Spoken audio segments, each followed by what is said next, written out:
Hello, ladies and gentlemen. Just wanted to share the news that I now have a Patreon page to help support this channel so that I can hopefully keep doing this for a while. So head on over to patreon.com/vitalvinyl, and Vital Vinyl is spelled the same dumb way that this show is spelled. And check out the stuff, see if any of that interests you. I've got some pretty cheap little sketches and even the opportunity to suggest an album for me to review, either digitally or physical vinyl-y. Maybe I should include a tier to add awesome effects, or just keep it the way it is. I don't even know what that effect would be. So maybe I should add a tier where I would learn what the hell it is that I'm talking about sometimes. But then that would erase some of the charm of this show. Alright, so yeah, check it out. I'll put a link below. Toodles.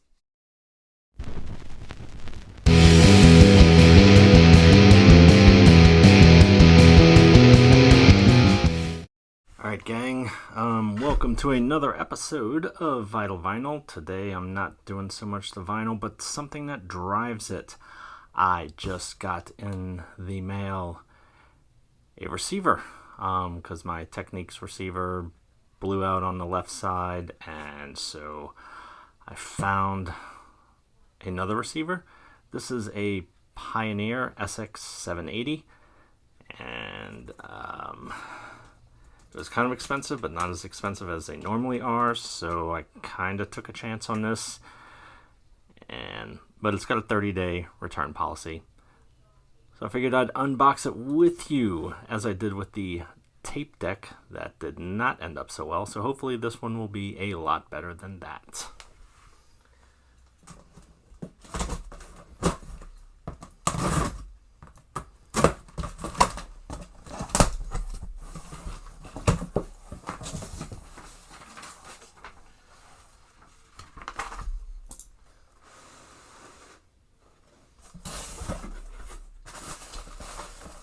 It's not the greatest packaging, but hopefully it held up pretty well.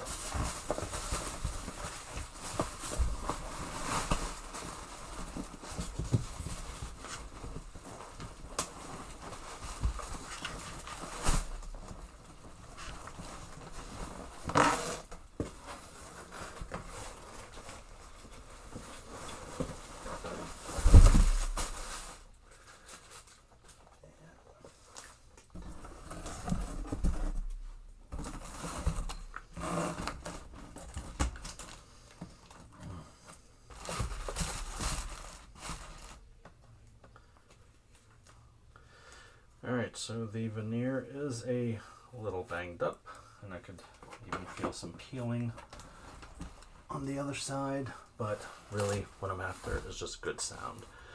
So here she is. Hopefully that's showing up. Whew. Maybe I'll take apart the side screws and see how it looks on the inside. What you think, folks? Should I do that, or should I just plug it in first and see how it looks? I'm gonna take it apart. Before I take the top off, one thing you always have to do is power it on first, unplugged, just to make sure there's no little juice left in it. So here we go. No power. Good. Got the top off, and it is pretty dusty in there, so I'm going to go in with a dust cloth, a little hand pump to blow dust off of, Q-tips, and as a last resort and hopefully not have to use it, canned air. So I spent the last 30 minutes or so cleaning out the inside. Used the dust rag, used the little pump blower thing, even used this canned air, which I don't like too much because it does like get really cold and I don't want to risk freezing out any of the interior circuitry. Hit it with a vacuum and got everything connected, so now powering it up for the first time. Okay, power came on. A little click. And we are, let's go to phono. And let's find the volume. Make sure that's down pretty low. And I did not plug in my turntable, so I'll do that right quick. Turntable is plugged in. Starting her up. Oh, I do not know which speakers I have selected. Guess we'll go A.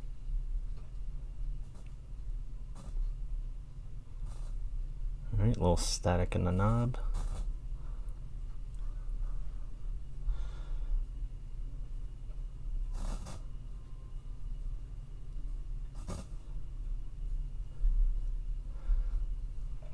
There's nothing coming out to the volume.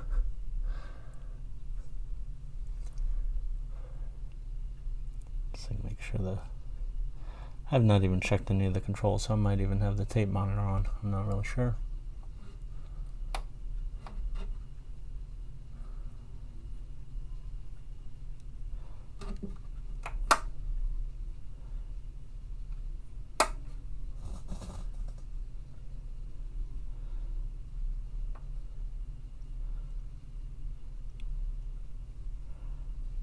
Oh, I have it on aux.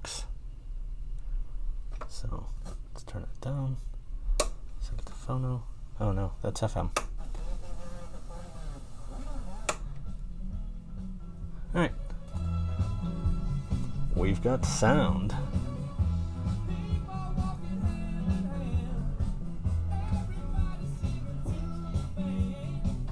Alright, so that works. Now we're going to set it to aux.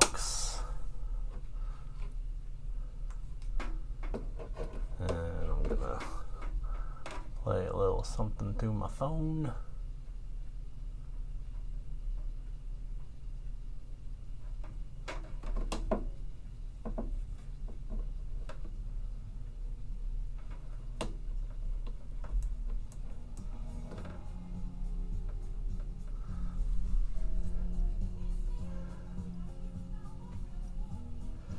It's only coming through on one speaker.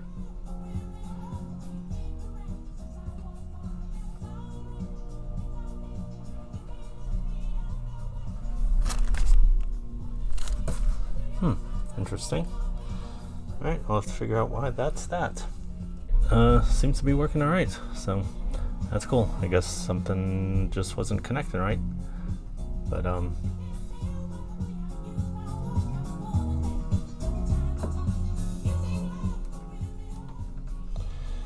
yeah, seems to be going good. So yay, that makes me happy. Don't know why this knob wasn't there, so I'm gonna have to contact them and see what up with that. But aside from that, yeah, let's shut this off before anything bad happens.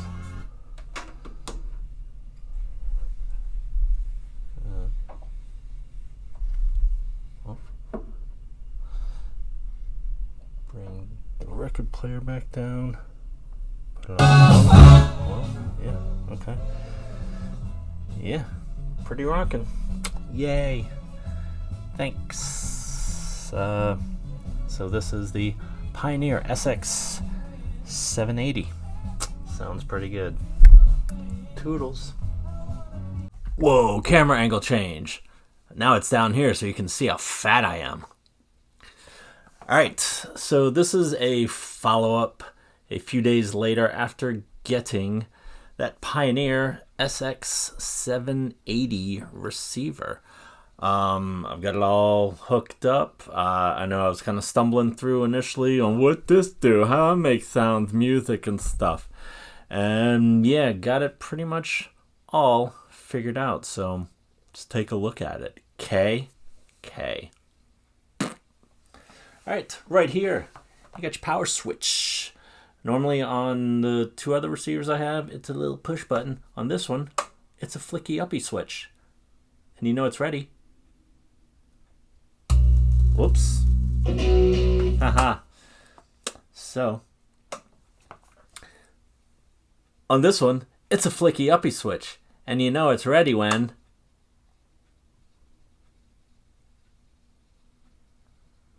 it makes that little relay click. So, it's all good. You got your aux. If you have, like I do, a little old iPhone plugged into the back for streaming and whatnot. You could have a CD player run into the aux, but I have the CD player run into the Tape 2 because there's two tape deck plugins in the back. So since I don't have two tape decks, I don't even have one at the moment. But hopefully I will get it back and be able to plug that into tape 1 and play cassettes through it. And then CDs are plugged into tape 2, which goes to the little tape monitor button. It's not a button, it's a toggle switch as well. You can switch it to tape monitor. This one, number 2, will be for the CD, and this one, number 1, will be for if the tape deck comes back all good and working. And then those will cut on whether it's on phono or aux. Maybe in radio mode too. Let's see. So we got the radio. Yep. So if you do it on when it's on radio, it'll cut to the tape as well. So yay. Learning. All right. So you got your headphone jack here. You got your speaker choice. I've just got 2 speakers plugged into it. That one and that one. I do have another set of speakers, but they're not plugged into that because these are 8 ohm speakers and the other ones, the bookshelves, are 6 ohm speakers. And I think that might have been why I fried the left half of my Technics receiver, because it's supposed to be 8 ohms or more if you're running 2 sets of speakers at the same time. I didn't know that, and I didn't know that those are 6 ohm speakers too. So that could be what toasted my other one. So I really don't want to do that again. So I'm like, all right, screw it. Not going to have surround sound, but these speakers are pretty kick-ass, so just go with that. So speaker A, which is what we got running, push them in. Got your bass knob here, got your tuning knob here, which there's not a knob right there. There was, but I put it on the selector switch because that's one I mostly use more than adjusting. Bass and treble, I've pretty much got it set to where I want it to be. But the function or selector knob, that changes back and forth between whether I'm streaming, whether I'm doing records, whether I'm doing CDs nuts, whether I'm doing AM or FM. That's so I put it on here. But I did contact the person that I bought it from and was like, hey, there's no knob, but in the picture there was a knob and there was nothing in the listing saying that it was missing a knob. And they were like, all right, cool. Do you want to keep the receiver? Do you want a partial refund? What you want to do? And I was like, all right. So I looked around on eBay and I saw that you get a replacement knob for like $30. Like including the shipping and tax, it was like 29 and some change. And so I wrote the guy back and was like, hey, I'm cool with a partial refund. I've seen them on eBay for like around $30. Even sent the guy a link to the one. And he was like, all right, cool. Hey, thanks for sending the link. I was like, hey, if you can either do the refund or if you want to buy it and send it my way, either one's cool. And he's like, yeah, dude, thanks for sending the link. Refunds issued. So he sent me $30 back. And then I sent that $30 to whoever the knob person was. And so now I'll be getting another knob. So, yay. All right. So, yes, this is the knob. And then you've got your low filter switch here that you can do on or off. And that is basically for turntables because sometimes they produce like a low rumble noise. And I don't know if it's more the belt ones or the direct drive. And it's not really something you can hear, but it can like affect distortion in your playback. So yeah, you can switch that to switch that. And you got your balance knob here to where if you want to listen to the left speaker or the right one. But I just have it set in the middle. Got your volume knob. That makes things go volumated. You can volumate it down. You can volumate it up. You can volumize it in the middle. It gives your hair volume and body. If my hair had body, it would be anorexic. And you've got your loudness switch here, which is kind of a bass boost. It's what they called bass boost back in the 70s and 80s. And then in the 90s, they called it bass boost. And yeah, that's for if you're listening to it at a, normal sound, not like blaring sound. Then you kind of kick that and it just, fills it up. It's kind of like that TK421 switch that, it just gives it that body that, you want to get the TK421 upgrade. Boogie Nights reference, if anyone cares about Boogie Nights. All right. Now, the cool little thing that I like about this is it has 2 wattage meters in here. So it's just bouncy needles. So whenever you got music going, oh, that's on phono.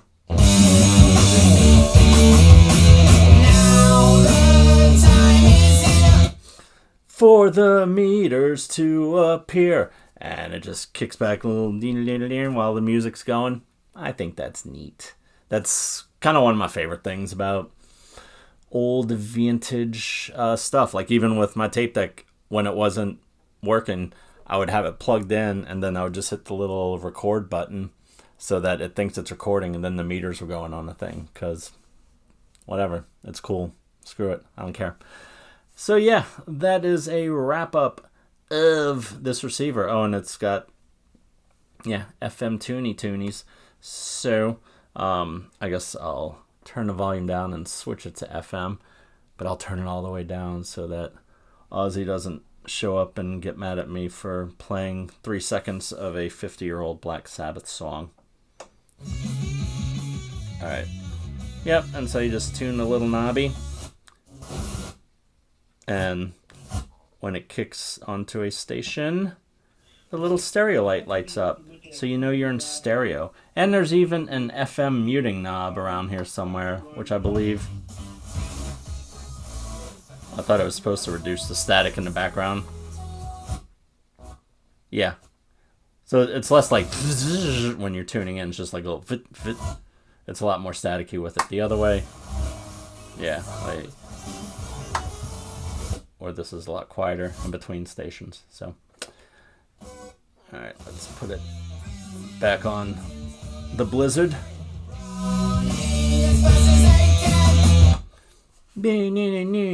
I'm the V-Man. Alright. And yeah, then you've got your little signal for whenever it tunes in as well. And you got your source light. And whenever you have the tape player going, little monitor light comes on to let you know that you're in Tape Town. Population cassettes. Doesn't even make sense. But that's kind of what I do. So yeah, the case itself, it's got like a little nick there and some of the veneers coming up. But you know what? It's sitting in here. Not really gonna see it, so I'm okay with that. It has its original lamps in there, so it does get a little warm. Not anything like hot. I mean, I can sit my hand on top of here, no problem. But I did get some LED lights. They're like $10, and they're gonna be the same color as this, but they'll just run cooler. So hopefully that is the only work that this thing will need for years and years and years, because these things are supposedly built like tanks. I'm a little worried that they have these SDK power packs that some people say are kind of the only issues with this thing. So kind of fingers crossed that I don't have a problem with that. And yeah, so hopefully this lasts a long time. It sounds really good. I'm happy with it. Very, very happy with it. And yeah, so it just kind of petered off into nothing. Next time, we're going to talk about records again, because that's what I used to do on this show back in the old days. And I'm going to get to a record that I skipped over last time in the alphabetical sense. Even though, like, I at the end of one video said, and next time we're going to talk about Sound Garden. Yeah, super unknown album. That's not even a song that I'm singing. But yeah, so hopefully I remember and I don't skip it again. But if I do, then remind me in the comments below. Alright. Have a blessed day, ladies and gentlemen.